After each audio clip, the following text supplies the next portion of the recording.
Let's get right into it. Number 5. The Great Flood wasn't great. Every culture on Earth, it seems, has a story about a great flood. It's a primal human fear, the sky opening up and washing away all of humanity. From the epic Gilgamesh to the biblical tale of Noah, these stories have been used for millennia to explain the world and enforce moral codes. We're taught to see them as ancient religious parables or metaphors for a clean slate. But what if they're not? The disturbing truth is that many of these stories were likely born from a very real, very horrifying event. Around 5600 BC, a massive natural dam broke in the Bosphorus Strait. The Black Sea, which at the time was a small freshwater lake surrounded by fertile farmland, was violently flooded by the rising salt water of the Mediterranean. It wasn't a gentle rising tide, it was a deluge. Water poured into the basin at 200 times the force of Niagara Falls. Think about that for a second. An entire ecosystem, an entire civilization's home, was wiped out in a matter of days or weeks, buried under a new sea. The people who survived would have fled in terror, carrying nothing but their trauma and the stories of the world ending. These stories, passed down through generations, became the myths we know today. So when you hear a flood myth, you're not just hearing a religious story. You're hearing the echo of an apocalyptic disaster that genuinely happened to real people. It's not a parable about morality. It's a terrifying oral history of a land being swallowed by the sea. Number 4. Vikings didn't just raid. Your elementary school teacher probably painted a picture of the Vikings as horned helmet-wearing barbarians who did nothing but sail around pillaging, plundering, and generally causing a ruckus. This is the image we all have in our heads. Burly men with huge axes rampaging through monasteries, taking everything that isn't nailed down. We see them as one-dimensional villains, and that's how they've been portrayed in movies and history books for centuries. But this fact is a total lie, a convenient historical narrative used to justify European expansionism and Christian dominance. The truth is, the Vikings were some of the most sophisticated traders and explorers of their time. They established vast trade networks that stretched from modern-day Canada all the way to Baghdad. They were master shipbuilders, skilled craftsmen, and pioneers who founded cities like Dublin and settled lands like Iceland. Yes, they raided. That part is true, but it was often a calculated business strategy, not just mindless destruction. The raids were what got them noticed, but the trade, the colonization, and the cultural exchange were what defined them. They weren't just destroyers, they were builders of a new world, leaving behind a complex legacy that is far more interesting and disturbing, if you think about it, than the simple barbarian myth. The lie makes it easier to dismiss them as savages, rather than acknowledge their immense impact on world history. Number 3. Gladiators were more than fighters.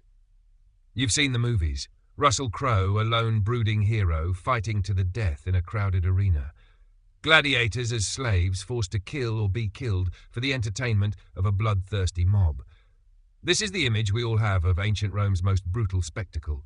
And while the fighting was indeed deadly, the truth is far more complex and in some ways even more bizarre than what Hollywood shows you. For starters, many gladiators weren't slaves. Some were free men who voluntarily signed contracts to become gladiators. Why? The same reason people become professional athletes or celebrities today. Fame, fortune, and the chance to be a rock star of the Roman Empire. They were often showered with gifts, fan mail, and even groupies. They had sponsors and brand deals, yes, even in ancient Rome. They were the Michael Jordans of their day. They even had their own doctors and dietitians. They ate a vegetarian diet rich in barley and beans, which provided the perfect balance of carbs and protein for their brutal training regimen. They were also so valuable that the owners of the gladiator schools, or lannistas, wouldn't just let them die. A dead gladiator was a huge financial loss. They were trained to fight to a draw, not necessarily to the death. Only the most spectacular fights ended in a fatality, and even then, the crowd's will could be overridden by the emperor. The disturbing part is that this celebrity status didn't erase their humanity. They were still disposable, still at the mercy of the crowd and their owners, but they were also heroes and heartthrobs. It's a much more unsettling picture than the simple slave against tyrant narrative, because it reveals a society that celebrated violence while turning its victims into idols. Number 2. The Romans didn't invent the arch. We've all seen the massive aqueducts and towering colosseums. We're taught that the Romans were the grandmasters of engineering, and their most iconic invention was the architectural arch, which allowed them to build bigger and stronger than anyone before. But this is a complete and utter lie. The Romans didn't invent the arch. They just stole it and perfected it. The real origin of the arch can be traced back to the ancient Mesopotamians, specifically the Sumerians, as far back as 2000 BC. They used arches in doorways and sewers. Later, the Etruscans, who lived in what is now central Italy, were the first to use the arch in monumental architecture, creating massive city gates and tombs. So when the Romans came along, they weren't innovating from scratch. They were simply taking an existing technology and scaling it up to an industrial level. They had an almost pathological obsession with building things bigger, and they had a powerful, centralized government that could mobilize vast resources to make it happen. The lie of the Roman arch is a lie of cultural erasure. It's a myth that gives all the credit to the powerful conqueror, while forgetting the genius of the cultures they absorbed. It's a convenient fiction that lets us believe in a simple narrative of Roman superiority, rather than the messy truth of cultural appropriation and incremental progress. It makes the Romans seem like gods of innovation, when in reality they were just very good at mass production and public relations. Number 1. The Great Wall wasn't a wall. You've been lied to your entire life.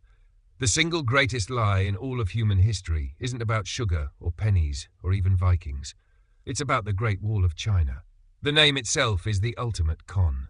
You think of a continuous, impenetrable barrier stretching thousands of miles across the land, a single monument built to keep out invaders. In reality, it was never one wall. It was a chaotic, constantly changing and often failing system of walls, watchtowers, trenches and fortifications built over more than 2 millennia. The Great Wall we see today is mostly a product of the Ming dynasty, and it was less about stopping an army and more about crowd control. The goal wasn't to be a brick-and-mortar force field against an invasion. An army could simply find a weak spot, go around it, or, bribe the guards.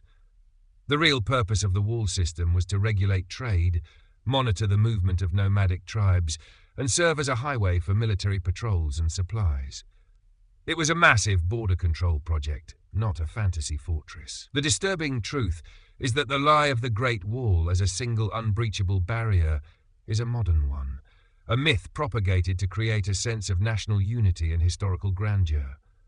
It's the ultimate example of a country taking thousands of years of disjointed construction and rebranding it as one magnificent, singular achievement.